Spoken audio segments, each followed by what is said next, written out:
Hi అందరూ, ఎంతో టేస్టీగా మటన్ కర్రీ విత్ ములక్కాడ ఎలా చేయాలో చూద్దాం. కావాల్సిన ఇంగ్రీడియంట్స్: స్టవ్ మీద బాండీ ప్లేస్ చేసుకుని ఆయిల్ వేసుకుని ఉల్లిపాయ, పచ్చిమిర్చి, కరివేపాకు వేసి ఫ్రై చేసుకోవాలి.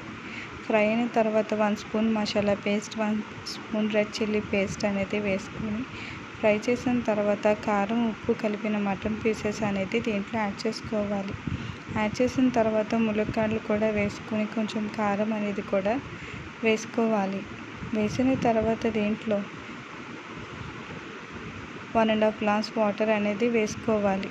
వేసిన తర్వాత ములక్కాడలు అనేది సపరేట్ చేసుకుని ఒక 6 విజిల్స్ వచ్చే వరకు కుక్ చేసుకోవాలి. తర్వాత దీంట్లో ములక్కాడ, కొంచెం ఉప్పు అనేది వేసుకోవాలి. వేసి కుక్ చేసుకున్న తర్వాత జీలకర్ర, ధనియాల పౌడర్ వేసి తర్వాత దీంట్లో కాజు పౌడర్ వేసుకొని కుక్ చేసుకుంటే ఎంతో టేస్టీగా మటన్ కర్రీ అనేది రెడీ అవుతుంది. Thank you for watching.